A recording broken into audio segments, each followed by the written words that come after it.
오후에 우리가 함께 보실 하나님의 말씀은 재판관기 1장 1절로부터 20절에 있는 말씀입니다. 좀 길지만 다 읽도록 하겠습니다. 재판관기 1장 1절로부터 20절입니다. 제가 받들어 읽겠습니다. 여호수아가 죽은 후 이스라엘 자손이 주께 물어 말씀드리기를 누가 먼저 우리를 위해 가나안인들을 향하여 올라가서 그들을 대적하여 싸우리이까 하였더니 이에 주께서 말씀하시기를 유다가 올라갈지니라. 보라 내가 그 땅을 그의 손에 넘겨놓으리라 하시더라. 유다가 그의 형제 시므온에게 말하기를 나와 함께 내 땅으로 올라가서 우리가 가나안인들과 싸우자. 그리하면 나도 너와 함께 너희 땅으로 가리라 하니 시므온이 그와 함께 하더라. 유다가 올라가니 주께서 가나안인들과 프리스인들을 그들의 손에 넘겨주시어 그들이 베색에서 그들 1만 명을 죽였더라. 또 그들이 베색에서 아도니 베색을 만나서 그와 싸웠으며 그들이 가나안인들과 프리스인들을 죽였더라.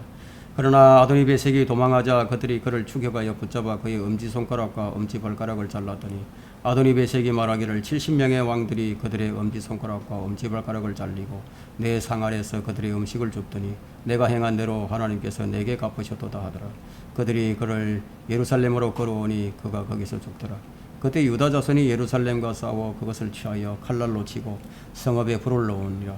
그 후 유다 자손이 산지와 남쪽과 골짜기에 거하는 가나안인들과 싸우러 내려갔으며 유다가 헤브론에 거하는 가나안인들을 대적하러 가서 지금 헤브론의 이름이 전에는 기랏 아르바였더라. 세세와 아이만과 탈메를 죽였더라. 그리고 거기서부터 그가 더빌의 거민들을 대적하러 나아가니라. 더빌의 이름이 전에는 기랏 세벨이더라. 칼렙이 말하기를 기랏 세벨을 쳐서 그것을 취하는 자에게 내가 내 딸 악사를 아내로 주리라 하였더니 칼렙의 아우 크나스의 아들인 운니엘이 그것을 취함으로 그가 자기 딸 악사를 그에게 아내로 주었더라. 그녀가 그에게 갈 때 그녀가 그를 움직여 그녀의 아비에게 밭을 구하게 하더라. 그녀가 나귀에서 내리자 칼렙이 그녀에게 말하기를 네가 무엇을 원하느냐 하니 그녀가 그에게 대답하기를 내게 복을 주소서 아버지께서 내게 남쪽 땅을 주셨으니 샘들도 주소서 하였더니 칼렙이 그녀에게 윗샘들과 아랫샘들을 주었더라. 모세의 장인 케닌의 자손이 유다 자손과 함께 종려나무 성읍에서 올라가 아랏 남쪽에 있는 유다 광야에 이르러 그 백성 가운데서 거하였으며 유다가 그의 형제 시몬과 함께 가서 스밧에 거한 가나안인들을 쳐서 그곳을 완전히 멸하였으니 그 성읍의 이름은 호르마더라. 유다가 또 가자와 그 지경을 아스클론과 그 지경을 에크론과 그 지경을 취하였더라. 주께서 유다와 함께 계셨으므로 그가 산지의 거민들을 몰아내었더라. 그러나 골짜기의 거민들은 몰아내지 못하였으니 이는 그들이 철병거를 가졌습니다. 그들이 모세가 말한 대로 헤브론을 칼렙에게 주었더니 그가 거기서 아낙의 세 아들을 쫓아내었더라. 오늘 이 설교 제목은 절반의 승리가 남긴 상처, 이런 제목으로 이제 말씀을 전하도록 하겠습니다. 부제목으로는 나는 십자가 군병인가, 나는 십자가 군병인가. 하나님은 이 종교에는 관심이 없으시지만 우리 삶에 대해서는 많은 관심을 가지고 계십니다. 우리가 어떻게 사는가 지대한 관심을 가지고 계시는데 하나님께서 원하시는 자녀들의 삶은 우리가 이 죄악된 세상에서 진리로 무장을 하고 건전한 생각 그리고 순수한 마음과 선한 양심으로 또 가식 없는 믿음에서 나오는 이런 경건하게 사는 것을 주님께서 이제 원하고 계십니다. 하나님께서는 이것들을 위해서 성경을 우리에게 주셨습니다. 근데 우리가 꼭 기억해야 할 것은 뭐냐? 하나님은 우리 삶에 지대한 관심이 있으시다. 이것을 꼭 기억을 해야 됩니다. 그래서 우리가 이 세상이 어떠한지를 알고 또 하나님을 통한 온전한 승리를 쟁취를 해야 합니다. 자, 우리가 보는 세상은 어떤가요? 지금 우리가 보고 있는 세상. 이 세상엔 영이 있죠, 영이 있고 또 온갖 뉴스들이 있습니다. 사건과 사고, 범죄, 전쟁, 전염병, 지진, 기근, 허리케인, 경제, 문화, 스포츠, 인터넷, 정치적 분규, 사회적 격변에 관한 정보의 세계예요. 우리는 이것을 가리켜서 실질세계라고 부르죠. 실질세계. 하지만 이것은 사라지도록 운명지어진 허상에 불과할 뿐입니다. 믿음의 실상이라는 것은 허물어지는 것들 너머에 있는 지금 보이는 세계보다도 훨씬 더 영원히 존속하는 실제하는 것들이 바로 우리 믿음의 대상이고 우리 믿음의 실상입니다. 우리의 눈과 생각은 어떠합니까? 우리의 눈과 생각. 멸망해가는 세상에 대해서 왜곡된 시각을 가졌죠. 우리 생각은 일그러진 신념을 가지고 있죠. 거짓된 가치를 가지고 있죠. 일시적인 허상에 대한 제도들이 있죠. 온갖 프로그램이 있죠. 이런 것들에 끊임없이 기만당하고 있습니다. 그러나 우리가 성경으로 들어갈 때 비로소 이런 것들로부터 벗어나서 우리는 진리를 깨닫게 됩니다. 성경에는 실상이 그려져 있고요. 믿음의 눈으로만 보이는 그 실제가 있습니다. 우리는 지금 이 세상을 보고 있습니다. 적나라한 삶의 본질을 보게 되고요. 그 삶에 드리워져 있는 환각이 벗어질 때라야 비로소 우리 삶에 우리는 우리의 삶이요. 이 성경에 기록된 그대로임을 발견하게 됩니다. 어쩌면 성경이 말씀하는 바를 듣고 싶지 않을지도 모릅니다. 우리의 상태를 너무나 정확하게 진단하는 성경이 보고 싶어지지 않을 수도 있습니다. 또한 지독하게 타락한 우리 인간의 치유를 위한 그런 처방이 어렵다고 생각될지도 모릅니다. 만약 우리가 이런 것들을 밝혀주는 성경을 거절하게 된다면 우리 자신을 기만하는 데는 우리는 성공하게 될 것입니다. 그러므로 우리의 믿음의 생활은 넉넉하지 않습니다. 수많은 크리스천이 절반의 성공만을 하고 있을지도 몰라요. 그러나 절반의 성공은 성공이 아닙니다. 여러분, 부분적인 믿음은 믿음이 아니듯이 절반의 성공도 성공이 아니라는 겁니다. 하나님은 우리의 삶에 지대한 관심을 가지고 계십니다. 어떤 사람은 이렇게 말할지도 몰라요. 하나님께서 우리 육신의 삶에는 관심이 없고 영적인 삶에만 지대한 관심이 있다고 말할지도 몰라요. 하지만 주님은 우리 삶 자체에 지대한 관심이 있으시다는 거예요. 우리 삶 자체에. 주님은 우리가 우리 삶에서 온전한 승리를 쟁취하기를 원하고 계십니다. 저는 이 본문의 말씀을 통해서 이런 것들을 좀 발견을 하고 절반의 승리가 아닌 온전한 승리를 쟁취하는 우리가 되기를 바라면서 이 설교를 준비를 했습니다. 먼저 우리가 온전한 승리를 쟁취하기 위해 우리가 먼저 해야 할 것들이 있어요. 가장 먼저 해야 할 것들이 있어요. 그것이 뭐냐?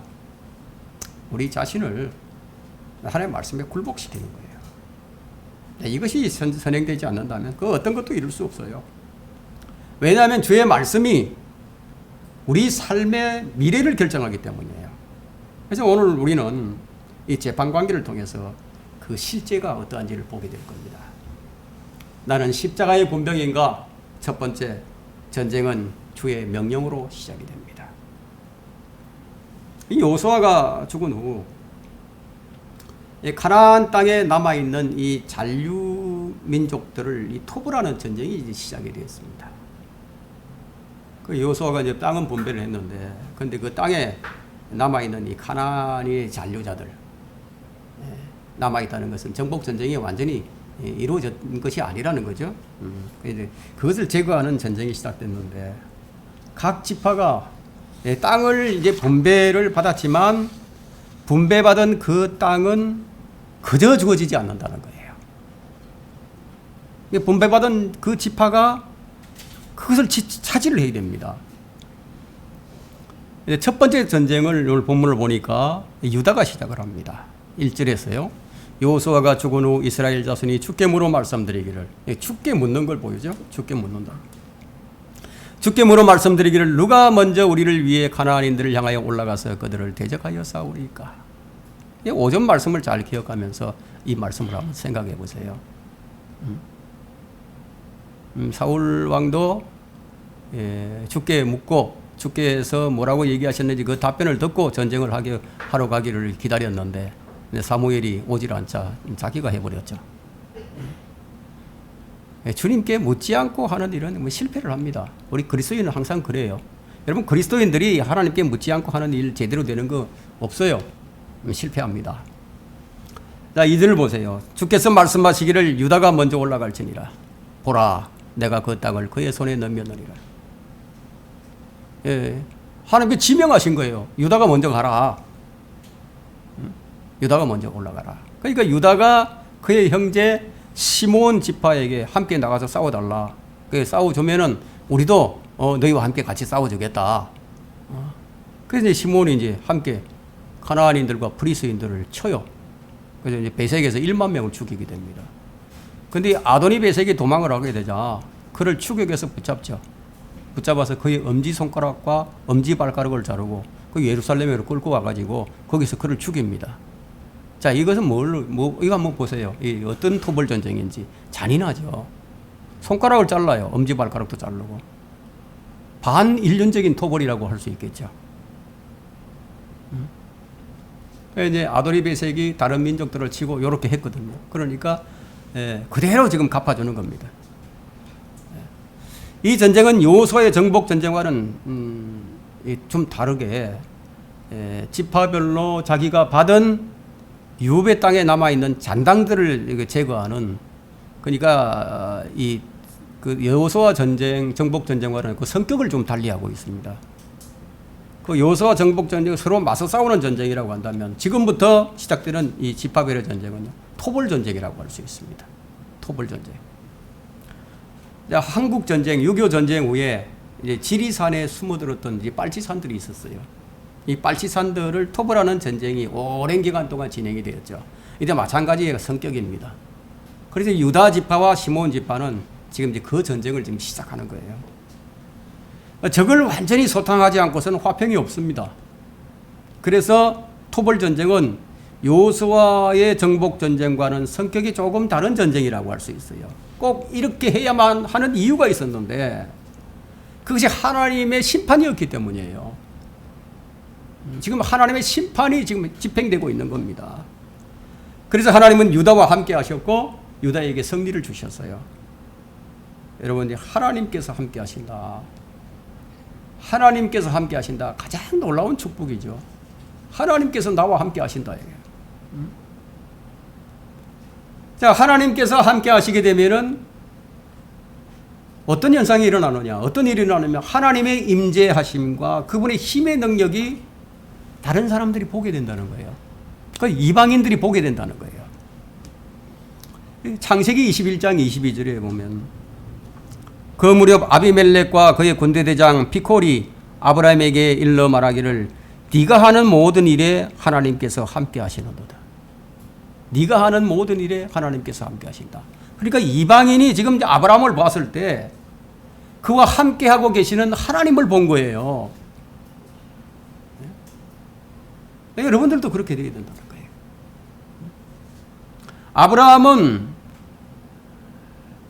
하나님은 아브라함의 주님이셨죠. 그리고 친구이기도 하셨고 또 동력자이기도 하셨습니다. 뿐만 아니라 하나님은 아브라함의 방패이셨어요. 피난처셨고 힘이셨고요. 하나님은 모세와도 함께 하셨고 여호수아도 함께 하셨어요. 여호수아 1장 5절에 보게 되면 네 평생에 네 앞에 설 자가 아무도 없으리라. 놀라운 말씀이죠. 네 평생에 네 앞에 설 자가 아무도, 실제로 이렇게 되었습니다. 내가 모세와 함께 하였던 것 같이 내가 너와도 함께 하리니 내가 너를 단념하지 아니하고 버리지 아니하리라. 우리에게도 이렇게 하신다는 거예요. 여호수아의 생애를 한마디로 요약한다면 딱 이거예요. 하나님께서 함께 하신다. 이 말로 대신할 수 있어요. 그러니까 여호수아의 모든 전쟁의 승리는 하나님께서 함께 하셨다. 이 말씀이 가장 적합한 말입니다. 아브라함이나 이삭, 야곱이나 모세, 요셉, 모세 이런 사람들의 뒤를 좀 캐본다면요. 결론이 무엇이에요? 그들과 함께 하셨다. 하나님께서. 뭐 이거 외에는 다른 비결이 없었어요. 그들의 인생을 설명할 수 있는 유일한 단어가 하나님께서 그들과 함께 하셨다. 여러분, 이런 축복을 우리가 받고 있다는 걸 아십니까? 이런 복이 우리에게 주어져 있는 거예요. 지금 보이지 않는 하나님의 시라고 여러분이 너무 무시하지 마세요. 보이지 않는 하나님이 함께 하신다고. 우리가 하나님이 함께하는 사람이 복 있는 사람이고 그 사람이 성공한 인생입니다. 그래서 여호수아 6장 27절에서 이처럼 주께서 여호수아와 함께 하시니 그의 명성이 온 땅에 두루 퍼지니라. 하나님께서 자신을 여호수아를 통해서 나타내시고 이스라엘을 통해서 나타내시고 하나님의 그 위대하심을 다른 민족들이 그들을 통해서 알게 하시겠다는 거예요. 주님께서 요셉과 함께 하시니까 요셉이 성공을 했죠. 그러면 주께서 함께 하심을 우리가 어떻게 알죠? 내가 그분과 함께 하기 때문에 그걸 아는 거예요. 내가 그분과 함께 하고 있다.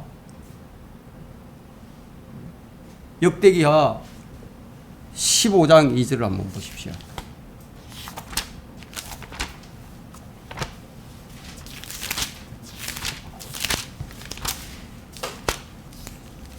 역대기하 15장 2절에 그가 아사를 맞으러 나가서 그에게 말하기를 아사와 온 유다와 베냐민아 너희는 내게 들어라. 너희가 그분과 함께하는 한 주께서 너희와 함께 하시고 너희가 그분과 함께하는 한 주께서 너희와 함께 하시고 조건이죠. 너희가 그분을 찾으면 너희를 만나 주실 것이나 만일 너희가 그분을 버리면 그분께서도 너희를 버리시리라.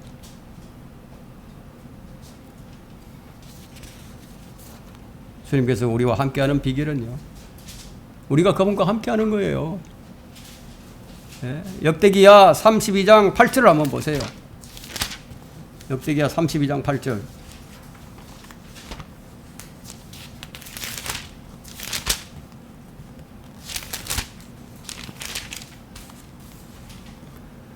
그와 함께하는 것은 육신의 팔이나 우리와 함께하시는 분은 주 우리 하나님이시니 그분께서 우리를 도우시고 우리의 싸움을 싸우시는도다.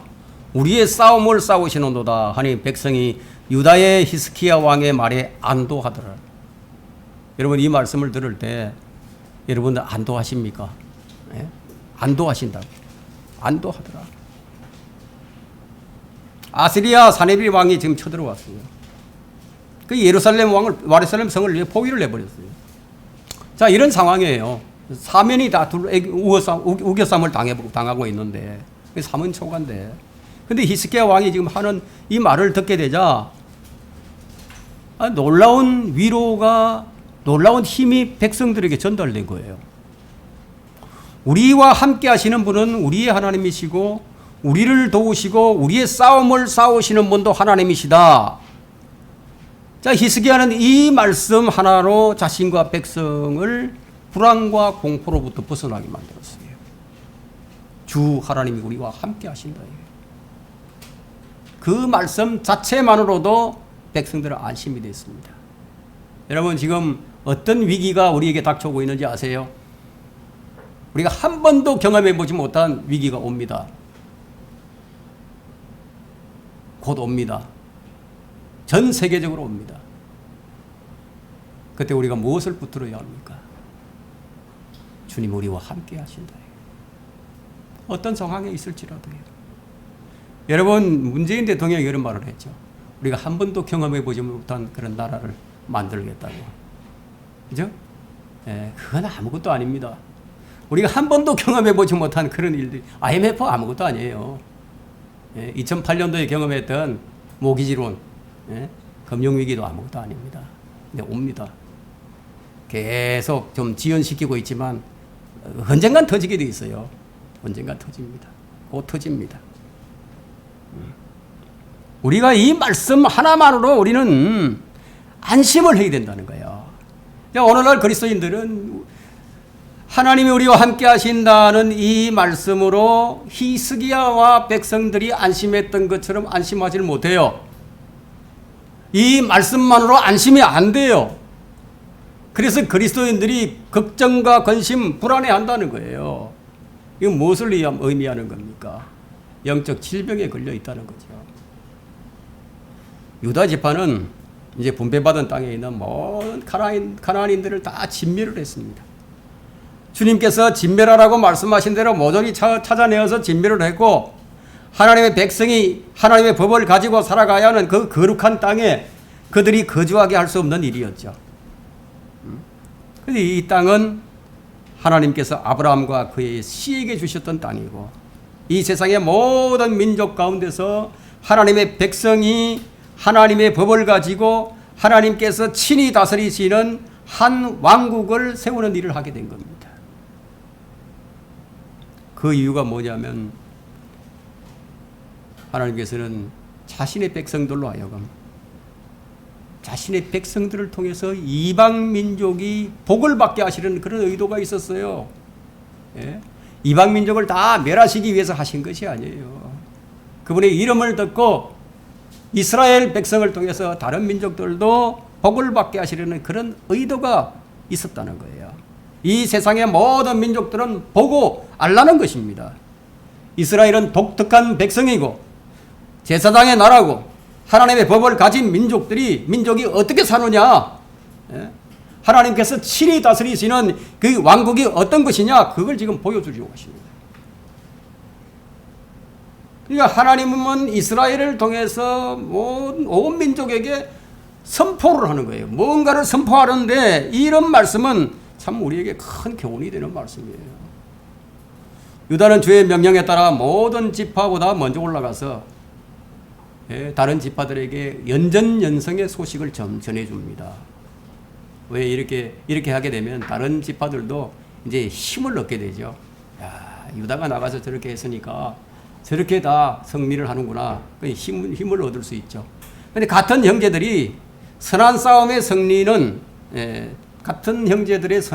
승리는요, 그 뒤를 따라가는 형제들에게 큰 힘이 됩니다. 지금도 우리 앞서갔던 선진들이 어떻게 믿음에서 승리를 했는지 그런 전기들을 우리가 읽을 때 그것들이 우리에게 큰 힘이 되고 위로가 되지 않습니까? 마찬가지라는 거예요. 그 유다는 예루살렘을 정복하고 헤브론을 정복합니다. 10절에 보면 유다가 헤브론에 거하는 가나안인들을 대적하러 가서 세세와 아이만과 탈메를 죽였더라. 여기 이제 성경에 나오는 지명이 있습니다. 그리고 인명들이 있습니다. 그리고 사건들의 기록은요, 이 성경의 역사성을 보여주는 거예요. 이 성경은 역사책이죠. 성경은 가공의 지명이나 가공의 인명이나 가공의 사건들을 기록한 것이 아니라 이 실제 역사에 있었던 사건과 또 지명과 인명을 그렇게 기록을 한 겁니다. 그래서 성경의 지명들은 실제 지도상에 나오는 지명이에요. 그리고 성경에 나오는 인명들은 실제 역사에 존재했던 인물들이에요.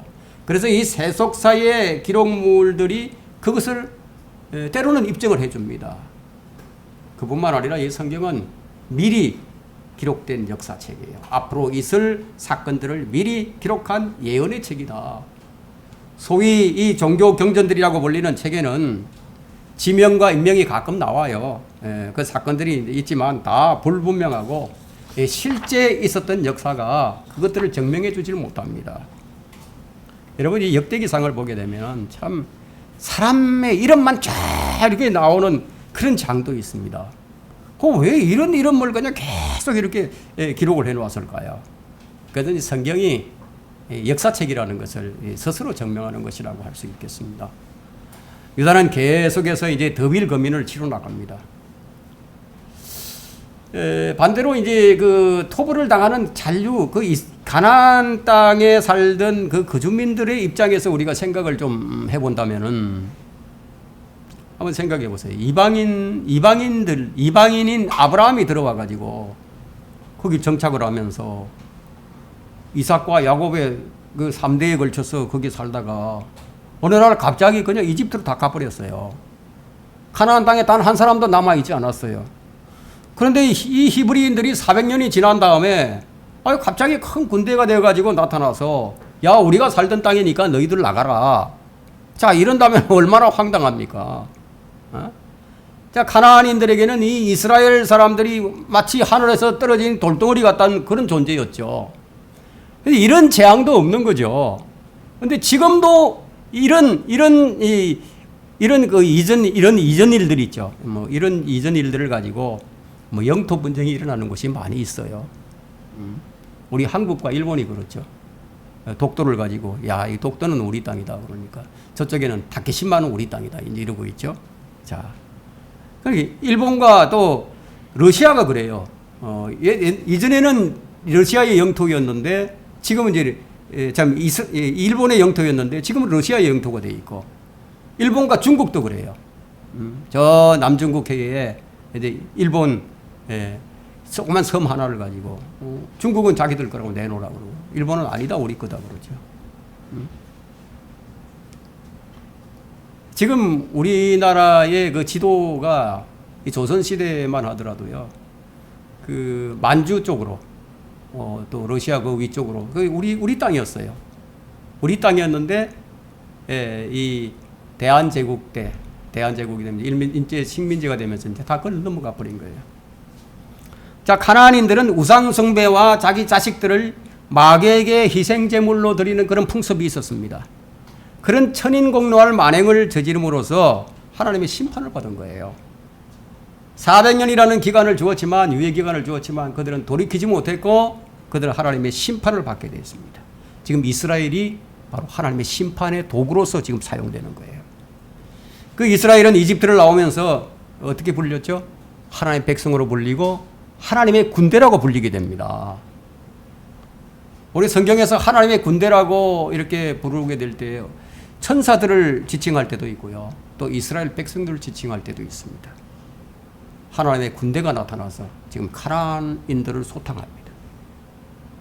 이스라엘 백성들 자신들도 자기들이 하나님의 군대임을 알고 있었어요.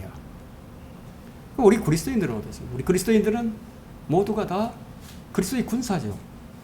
우리 그리스도인 군사로 이제 부르심을 받았어요. 실제로 우리는 지금 영적 전쟁을 이 땅에서 치르고 있고, 앞으로 우리는 예수 그리스도의 지상 재림 때 우리는 이 영적인 몸을 입고 주의 군대가 되어서 이 땅에 내려와서 심판을 하게 됩니다. 그것이 계시록 19장 14절에 기록이 되어 있어요. 또 하늘에 있는 군대들이 희고 정결한 세마포를 입고 흰 말들을 타고 그를 따르더라. 바로 우리들이에요. 우리가 이렇게 한다는 거예요. 우리가 휴거되어서 하늘에 올라가면 그다음에 내려올 때는 하늘의 군대가 되어서 흰 말을 타고 주의 뒤를 따라올 것이라는 거예요. 여러분, 이게 믿음이 없는 사람이 이걸 믿을 수 있겠어요? 자, 이 하나님을 믿지 않는 사람이 이 말을 믿을 수 있겠느냐는 거예요. 절대로 못 믿죠. 우리는 혈과 육으로 대항하지 않습니다. 구약의 이스라엘은요, 이제 문자 그대로, 실제로 문자 그대로 그 혈과 육으로 대항을 하는 거예요. 하나님의 군대로서. 지금 우리는 혈과 육으로 싸우고 있지는 않지만 우리가 하늘의 군대가 되어서 이 땅에 내려올 때는 상황이 다르다 이거예요. 여러분, 가나안 정복 전쟁이 왜 중요한지 아십니까? 바로 주의 재림의 때 하늘의 군대를 지금 이스라엘의 군대가 예표해주고 있기 때문에 중요한 겁니다. 나는 십자가 군병인가. 두 번째, 승리는 전리품의 영광을 가져다 줍니다. 전리품이, 전쟁에는 전리품이 있어요. 그런데 유다 지파에는 칼렙이라는 아주 영맹스러운 장수가 있었는데요. 그런데 여호수아는 칼렙에게 헤브론 땅을 유업으로 주게 됩니다. 하지만 이것은 이제 여호수아가 준 것이 아니라 모세의 약속 때문이었습니다. 여호수아 14장 9절에 보면 모세가 그날로 맹세하여 말하기를, 모세가 맹세했다고 말하고 있죠. 네가 발로 밟고 있는 그 땅은 반드시 너와 네 자손의 영원한 유업이 되리니 이는 네가 온전히 주 나의 하나님을 따랐음이니라 하였는데, 이 약속대로 지금 여호수아 14장 3절에서 13절에서 여호수아가 여푼네의 아들 칼렙에게 축복하고 그에게 헤브론을 유업으로 주었더라. 약속된 땅을 이제 준 거예요. 칼렙은 이제 늙었죠. 늙었어요. 그렇지만 85세인데도요, 40세의 기력을 가지고 있었어요. 아주 정정했던 거죠. 그런 칼렙이 키랏세벨을 쳐서 그것을 취하는 자에게 자기 딸을 아내로 주겠다. 사위로 삼겠다. 그 12절에 그렇게 말하고 있죠. 칼렙이 말하기를 키랏세벨을 쳐서 그것을 취하는 자에게 내가 내 딸 악사를 그에게 아내로 주리라.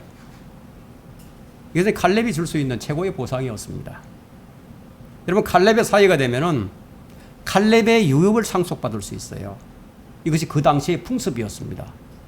사울 왕은 골리앗을 이긴 자에게 자기 딸을 주겠다고 약속을 했죠. 그런데 그 약속을 지키지 않았어요. 또 다른, 오늘 오전에 우리가 말씀을 들었죠. 이 필리스티아인의 포피 100명의 포피를 가져오면 주겠다. 또 다른 조건을 제시했던 거예요. 이 약속을 안 지켰습니다. 칼렙의 딸 악사를 운니엘이 차지합니다. 자, 운니엘은 재판관계에 보게 되면 최초의 재판관입니다. 그래서 40년 이스라엘을 재판하게 되는데, 특이한 것이 뭐냐면 전리품으로 아내를 얻는 거예요. 전리품으로. 운니엘은 유업의 상속을 차지한 사람으로서 예수 그리스도의 예표가 되고요. 악사는 그리스도의 신부로서 교회를 예표해 줍니다. 그래서 이제 골로새서 2장 15절에 보면요, 정사들과 권세들을 벗겨내어 그것들을 공개적으로 나타내시고 십자가로 그들을 이기셨느니라. 주님은 십자가의 승리로서 무엇을 얻게 되느냐? 교회를 아내로 얻게 되었습니다. 교회를. 주님은 정복을 하시고 구출하시고 안식을 주는 분입니다. 예, 우사는 최초의 재판관이 되었죠. 그죠? 자, 아내는 가져갈 지창금을 준비됩니다. 여러분 지창금을 준비를 했습니까? 14절을 보세요. 14절을 보면은 그녀가 그에게 갈 때 그녀가 그를 움직여 그녀의 아비에게 밭을 구하게 하더라. 그녀가 나귀에서 내리자 칼렙이 그녀에게 말하기를 네가 무엇을 원하느냐? 갈 때, 시집 갈 때요, 맨몸으로 안 가요. 지창금을 챙기려고 하는 거죠. 지창금을. 자, 악사가 욕심이 좀 있죠. 칼렙은 악사에게 네가 무엇을 원하느냐? 이렇게 묻습니다. 그러니까 맨몸으로 시집 가는 것이 아니라는 거예요. 유업을 아버지로부터 얻으려고 했습니다. 우리의 유업도 하나님으로부터 얻게 됩니다. 그리스도인은 유업에 대한 욕심이 좀 있어야 됩니다. 지창금을 가지고 가야 돼요.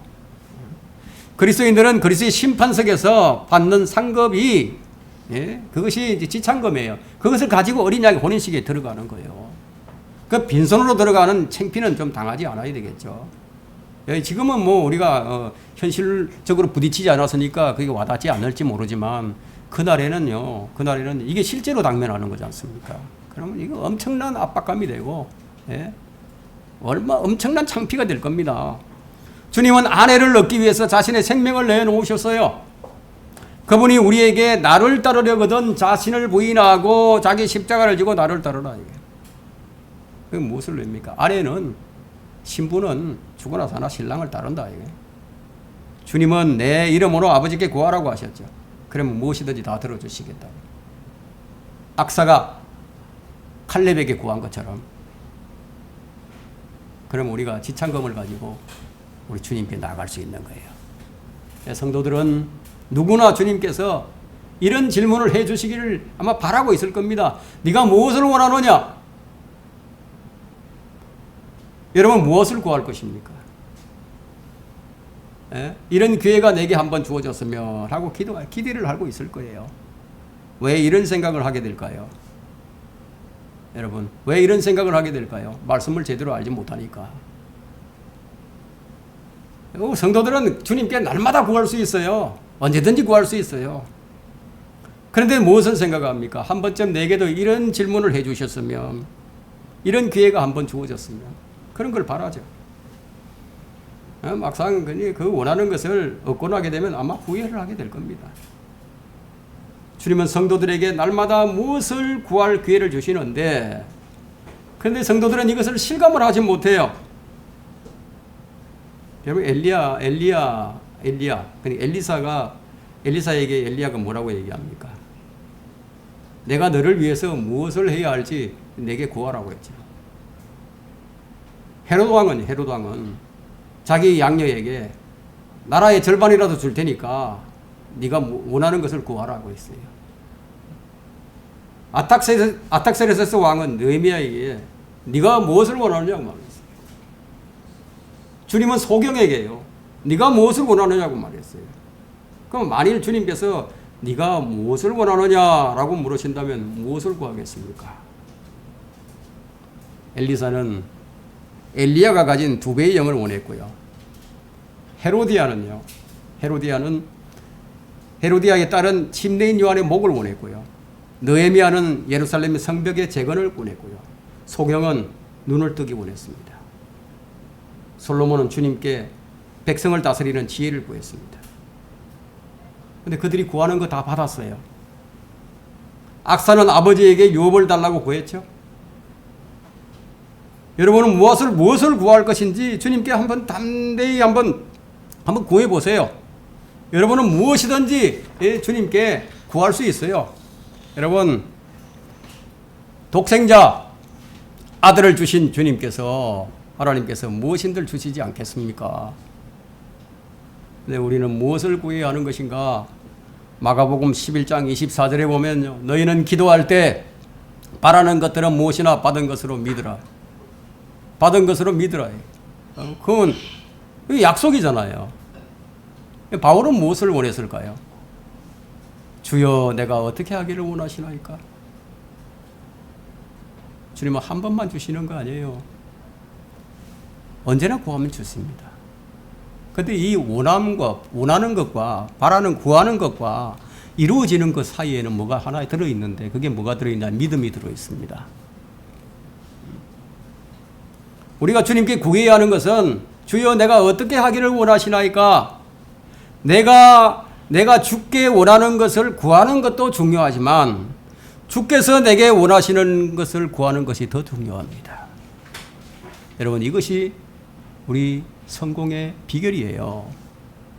여러분, 악사가 아버지께 구하는 것이 한둘이 아닙니다. 지금 15절에 보니까 내게 복을 주소서, 아버지께서 내게 남쪽 땅을 주셨으니 샘들도 주소서. 욕심이 많죠? 칼렙이 그녀에게 윗샘들과 아랫샘들도 주었더라. 샘들도 달라고 그러니까 윗샘들과 아랫샘들도 주는 거예요. 우리는 구해야 됩니다. 지금 체면 차리고 그럴 계제가 아니에요. 악사는 땅을 받은 것으로 만족하지 않고 샘도 달라 이거예요. 우리는 주님으로부터 무엇을 받았습니까? 우리 몸을 받았어요.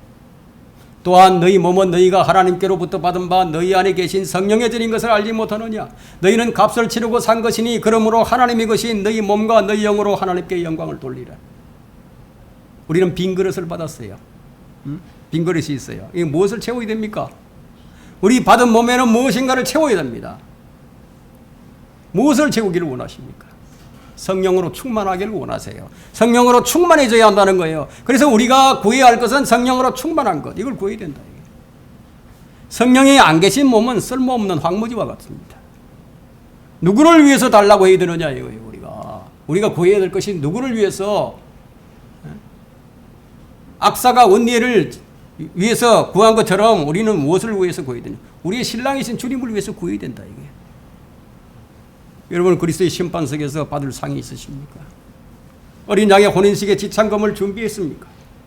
없다면 지금 악사와 같이 구하라는 거예요. 악사가 아버지께 구한 것은 마땅한 겁니다. 누구를 위해서 한 것입니까? 그의 신랑 은니엘을 위해서 달라고 한 거예요. 우리는 주를 위해서 살고 주를 위해서 죽습니다. 사나 죽으나 우리는 주님의 것입니다. 나는 십자가의 군병인가? 세 번째, 완전한 소탕 없는 평화는 없다. 완전한 소탕 없는 평화는 없다. 근데 유다와 시몬이 지금 연전연승을 거두었어요. 17절과 18절에 보니까 유다가 그의 형제 시몬과 함께 가서 스밧에 가는 가나안인들을 쳐서 그곳을 완전히 멸하였으니 그 성읍의 이름은 호르마더라. 유다가 또 가자와 그 지경을, 아스콜론과 그 지경을, 에크론과 그 지경을 취하였더라. 사실 이제 이스라엘이 이제 광야에서 그들에게 한번 패한 적이 있었어요. 카데스 바네아에서 정탐꾼이 가서 이제 정탐을 하고 왔는데, 여호수아와 이제 갈렙이 그건 우리의 밥이다. 우리가 그 땅을 차지하자고 했을 때, 그 10명의 정탐꾼들의 말을 듣고 백성들이 거부를 했죠. 그러고 난 다음에 하나님께서 책망하시자 그때 이제 다시 우리가 치러 가겠다고. 그러니까 모세가 가면 안 된다. 이미 이제 끝난 거다. 이거 가지 말라. 너 가면 이제 패할 것이다. 이렇게 해서 가서 피했던 것이 바로 이곳이에요. 이제 그 이후에 이제 여호수아가 호르마 왕을 죽였고 또 재판관계에서 유다에게 이제 완전히 이제 진멸을 당하게 됩니다. 호르마라는 뜻이 뭐냐? 진멸하다라는 그런 뜻이 있습니다. 진멸하다. 이 땅은 시몬에게 이제 주어집니다. 유다는 자신에게 주어진 땅을 거침없이 이제 정복을 해 나갔어요. 가자, 아스클론, 아크론 등 그 땅을 다 점령을 했습니다. 유다가 승리한 원인이 무엇인지는 19절 말씀에 들어 있습니다. 주께서 유다와 함께 계셨으므로 그가 산지의 거민들을 몰아내었더라. 주께서 함께 하신다. 그러나 골짜기의 거민들은 몰아내지 못하였으니 여기 이제 문제가 생깁니다. 여기서 나오는 것이 절반의 승리예요. 골짜기의 거민들은 몰아내지 못하였으니 이는 그들이 철병거를 가졌습니다. 우리가 여기서 이제 교훈을 배워야 합니다. 주께서 유다와 함께 계셨으므로 바로 이 말씀입니다. 주님께서 유다와 함께 하신 것이 바로 승리의 가장 큰 원인이었죠. 근데도 유다에게 한 가지 문제가 있었어요. 하나님께서 함께 하시는데도 두려움이 있는 거예요. 우리 그리스도인들 보세요. 여러분들을 자신을 한번 들여다보세요. 여러분들이 하나님이 나와 함께 하신다는 사실을 믿어요. 그런데도 두려움이 있죠. 그 주님을 온전히 신뢰를 하지 못해요. 부분적인 신뢰만 하고 있다는 거예요. 이 철병거를 보자 두려움이 덜컥 생겨버린 거예요. 하나님보다 더 강한 철병거 때문에 그들의 믿음은 결국 어떤 믿음이었습니까? 사실 이 문제 있죠. 이 문제. 바로 이스라엘의 이 불순종에 대한 아주 길고 긴 기록 중에 첫 번째 모습이 이제 바로 이것이에요. 여기서부터 이제 이 부분적인 순종이 시간이 흐를수록요. 점점 더 나빠져서 이제 완고해져서 완전한 불순종으로 가게 됩니다. 이것은 모세가 이미 경고한 바 그대로 이제 돼버린 거예요. 민수기 33장에서 그렇게 경고를 했고 신명기 7장에서도 그런 경고를 했습니다. 주께서 함께 계심으로 철병거를 가진 거민들도 다 몰아내었더라. 이렇게 기록이 되어야 정상인데 철병거를 가진 거민들은 몰아내지 못하였더라. 지금 이렇게 기록을 하고 있습니다. 그들은 보이지 않는 하나님보다는 적을 더 두려워한 거예요. 보이는 적이 더 무서워요. 그만큼 이 보이는 현실은요, 우리 두려움의 대상입니다. 우리가 그렇게 생겨 먹었어요. 유다는 하나님께서 함께 하셔도 철병거를 가진 거민들은 쫓아낼 수 없다고 생각을 한 거예요. 야, 이건 불가능이다. 그래서 아예 이거 전쟁을 포기해버렸습니다. 시작도 하지 않는 거예요.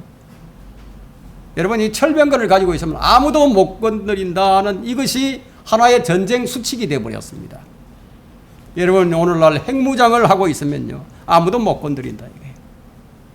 이것이 바로 인간의 생각이죠. 이제 북한은 핵으로 무장을 했어요. 미국 본토까지 날아가고 있는 ICBM을 이제 가지고 있습니다. 심지어는 잠수함에서 쏠 수 있는 SLBM까지 지금 가지고 있다. 그러니까 사람들의 생각이 이제는 북한은 아무도 못 건드린다 이렇게 생각을 하죠. 지금 유다의 생각이 이러했습니다. 핵무장을 한 나라는 싸워서는 안 된다. 그러면 철병거를 가진 나라는 어떻게 해야 되겠느냐?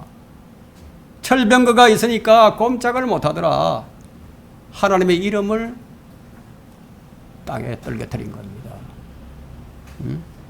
요셉의 자손들이 이스라엘 골짜기에 거하는 자들은 철병거를 가졌다고 보고를 하자 여호수아가 뭐라고 얘기합니까? 여호수아 17장 18절에서 그 산지는 네 것이 되리니 그것이 살림이므로 너는 그것을 개간일지니 그것의 끝까지 네 것이 되리라. 그들이 철병거를 가졌고 강할지라도 네가 가나안인들을 쫓아내리라. 여호수아가 이런 지침을 먼저 주었는데도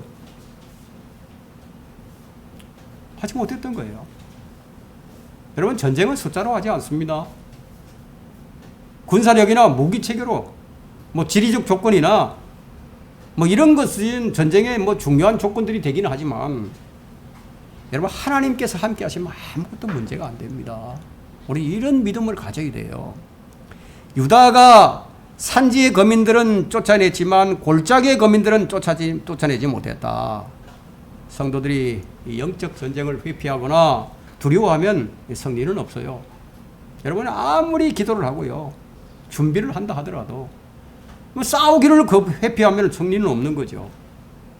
주님께서 너와 함께 하시리라 하지만, 하나님께서 나와 함께 하고 계시지만 내가 싸우지 않는다면 이길 수가 없잖아요. 내가 죄와 싸워야지, 세상과 싸워야지. 그럼 승리할 수가 없어요. 상대는 철병거를 가지고 있습니다. 여러분, 상대가 가진 철병거가 무엇입니까? 여러분이 가장 두려워하는 것이 있을 거예요. 그것이 철병거입니다. 그것을 상대가 가지고 있어요. 그냥 뭐 주여 주여 하고 부를 뿐이지 그냥 감히 싸우러 나가지를 못합니다. 기도는 열심히 했는데 싸우러 나가지를 못해요. 주님께서 함께 하셨지만 나는 두려워서 나가지 못했습니다. 이런 꼴이 된다는 거예요. 그들이 너무 강력해요. 그들이 너무 무서워요. 이것이 유다의 마음입니다. 자, 이것은 이제 말이 안 되는 일이지만 우리의 삶에, 우리 현실에서 자주 일어나는 일이에요. 헤브론은 모세가 칼렙에게 주기로 한 약속의 땅입니다. 근데 20절을 한번 보세요. 그들이 모세가 말한 대로 헤브론을 칼렙에게 주었더니 그가 거기서 아낙의 세 아들들을 쫓아내었더라. 아낙의 세 아들들. 자, 이것은 민수기 14장 24절에 기록되어 있는데요. 칼렙은 자기가 받아야 할 땅을 달라고 합니다. 자기가 나가서 내가 약속 받은 거니까 나한테 달라. 이미 칼렙은요, 자기에게 약속되어진 땅을 알고 있었어요.